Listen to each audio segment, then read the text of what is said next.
कि राहुल गांधी जी की जो पहली यात्रा थी भारत जोड़ो यात्रा, उसका जो रिस्पांस था लोगों के अंदर, वो उसको देखते हुए कांग्रेस पार्टी ने ही राहुल जी से रिक्वेस्ट करी कि एक पूरब से पश्चिम यात्रा और निकालें।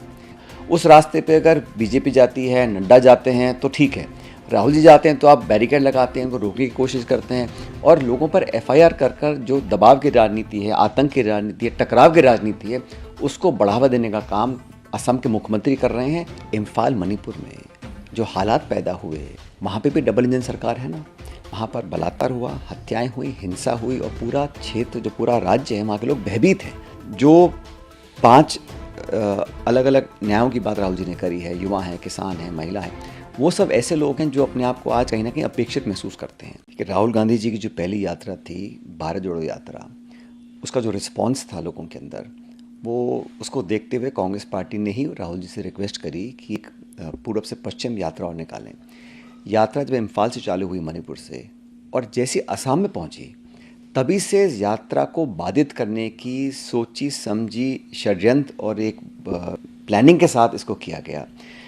बाधाएं लगाई गई यात्रा के अंदर, राहुल जी को मंदिर जाने से रोका गया और मैंने पहली बार देखा कि एक मुख्यमंत्री अपनी सरकार जिसकी हो, वो परमिशन नहीं दे रहे हैं, वो अलोकतांत्रिक तरीके से उन पे केस रजिस्टर कर रहे हैं, हिंसा को बढ़ावा दे रहे हैं। पुलिस प्रशासन, सरकार और भाजपा असम में मिलकर जानबूझ के बाधाएं क्रिएट कर कर हिंसा का सहारा लेकर एक शांतिप्रिय यात्रा को रोकने की कोशिश कर रहे हैं। ये अलोकतांत्रिक है, इसकी मैं भर्त्सना करता हूँ।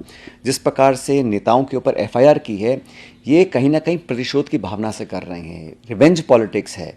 अगर आपको मुकाबला करना है तो चुनाव में लड़िए, लेकिन एक शांतिपूर्ण यात्रा, उसका नाम ही भारत जोड़ो न्याय यात्रा है। और राहुल जी ने बड़ा स्पष्ट कहा कि हम लोग शांति से अपने रास्ते पर जा रहे हैं। उस रास्ते पे अगर बीजेपी जाती है, नड्डा जाते हैं तो ठीक है, राहुल जी जाते हैं तो आप बैरिकेड लगाते हैं, उनको रोकने की कोशिश करते हैं और लोगों पर एफआईआर कर कर जो दबाव की राजनीति है, आतंक की राजनीति है, टकराव की राजनीति है, उसको बढ़ावा देने का काम असम के मुख्यमंत्री कर रहे हैं और बड़ा महंगा उनको पड़ेगा। मैं कहना चाहता हूँ, ना तो राहुल गांधी लड़ने वाले हैं, ना कांग्रेस पार्टी लड़ने वाली है, और हम सब लोग मिलकर उन मुद्दों को लेकर जनता के बीच में जा रहे हैं जो जनता के जीवन को छूती हैं रोज। लेकिन यात्रा को इस प्रकार से रोक, अगर ऐसे ही नॉन बीजेपी गवर्नमेंट्स के अंदर, स्टेट्स के अंदर, अगर वो वहाँ के मुख्यमंत्री के नेताओं पर इस प्रकार का आक्रमण करें, हिंसा का अंजाम दें या केस रजिस्टर करें, तो देश कहाँ जाएगा। और इसलिए खरगे जी ने चिट्ठी लिखी है गृह मंत्री जी को कि वहाँ की सरकार को सचेत करें कि इस प्रकार की प्रतिशोध की भावना से, एक बदले की भावना से जो काम कर रहे हैं वो शोभा नहीं देता और पॉलिटिकली इसका जवाब देना चाहिए। लेकिन ये वायलेंस को यूज़ करना, भाजपा के समर्थक आकर गाड़ियों को तोड़ें, रास्ते को रोकें, जाम लगा दें और पुलिस और भाजपा मिलकर राहुल जी को जो रोकने की कोशिश कर रही है, उससे हमारी यात्रा को और बल मिल रहा है, उससे हमारे संघ को और ताकत मिल रही है और मजबूती से जो शेष यात्रा है उसको लेकर जाएंगे। आप बताइए, इम्फाल मणिपुर में जो हालात पैदा हुए, वहाँ पे भी डबल इंजन सरकार है ना, वहाँ पर बलात्कार हुआ, हत्याएं हुई, हिंसा हुई और पूरा क्षेत्र, जो पूरा राज्य है, वहाँ के लोग भयभीत हैं। उनको संभालने की, उनको उनके घावों पर मलहम लगाने की जिम्मेदारी किसकी है? वहाँ की सरकार है। लेकिन वहाँ पर उनकी बातों को सुनना, उनकी आवाज़ को बुलंद करना, उनका दुख बांटना, उनको सांत्वना देना, ये काम राहुल गांधी जी कर रहे हैं। और इसलिए यात्रा की शुरुआत हमने मणिपुर से की और इम्फाल से करी थी। मैं ऐसा मानता हूँ कि जो 5 अलग अलग न्यायों की बात राहुल जी ने करी है, युवा हैं, किसान हैं, महिला हैं, वो सब ऐसे लोग हैं जो अपने आप को आज कहीं ना कहीं अपेक्षित महसूस करते हैं।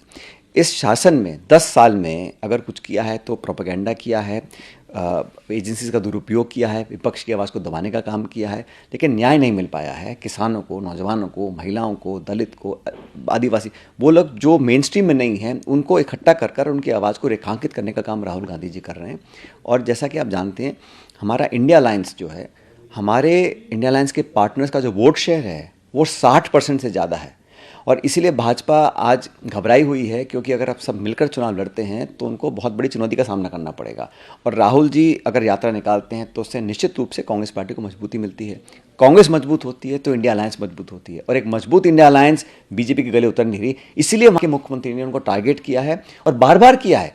एक बार अगर होता तो मैं समझ सकता था कि किसी अधिकारी या प्रशासन के किसी अफसर ने कर दिया, लेकिन ये तो पूरा पुलिस, सारा एडमिनिस्ट्रेशन, पूरी सरकार सड़कों पे आ रही है। आप यात्रा को रोक रहे हैं। इस लोकतंत्र में अगर हम लोग अपनी यात्रा नहीं निकाल पाएंगे, हम धरना नहीं दे पाएंगे, रैलियाँ नहीं कर पाएंगे, लोगों की आवाज़ सुनकर अपनी बात नहीं रख पाएंगे, तो फिर कहाँ का लोकतंत्र हम चला रहे हैं। और ये जो है ना, ये डराने की, दबाव की जो राजनीति है, ये बहुत महंगी पड़ेगी असम में और भाजपा को।